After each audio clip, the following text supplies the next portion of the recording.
یہاں آپ کو اپڈیٹ کریں، عید کے بعد وفاقی کابینہ میں اہم تبدیلیوں کا امکان۔ وزیر اعظم عمران خان نے وفاقی کابینہ میں مزید وزراء کو شامل کرنے پر غور شروع کر دیا، جس میں ق لیگ اور MQM کو وعدے کے مطابق وزارتیں دی جا سکتی ہیں۔ ذرائع کا کہنا ہے کہ زلفی بخاری کو بھی دوبارہ کابینہ کا حصہ بنائے جانے کا امکان ہے، جبکہ MQM اور BAP کو بھی ایک ایک وزارت ملنے کی امید ہے۔ یاد رہے اپریل کے آخر میں وفاقی کابینہ میں 3 نئی تقرریاں کرتے ہوئے رکن قومی اسمبلی فرخ حبیب، وزیر مملکت برائے اطلاعات و نشریات عثمان ڈار، وزیر اعظم کے معاون خصوصی برائے یوتھ افیئرز اور وقار مسعود کو وزیر اعظم کے معاون خصوصی برائے خزانہ و ریونیو مقرر کیا گیا تھا۔ اس سے قبل وزیر اعظم عمران خان نے کابینہ میں رد و بدل کی تھی، جس میں شوکت طرین کو حماد اظہر کی جگہ وزارت خزانہ کی ذمہ داریاں سونپی گئی تھیں، جبکہ فواد چوہدری کو وزارت اطلاعات کا قلمدان دے کر شبلی فراز کو وزیر سائنس اور ٹیکنالوجی بنایا گیا تھا۔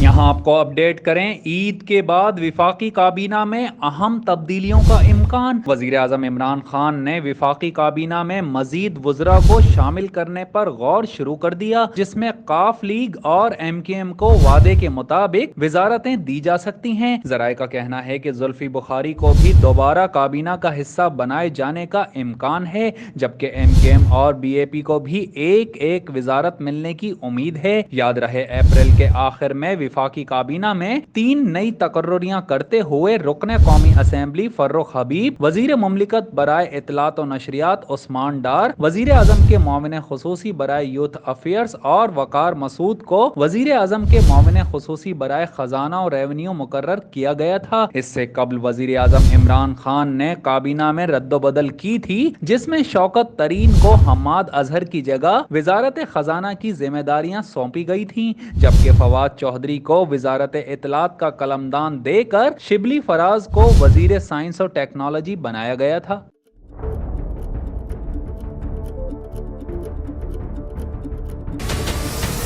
ہمارے چینل کو سبسکرائب کریں اور بیل آئیکن پر کلک کریں۔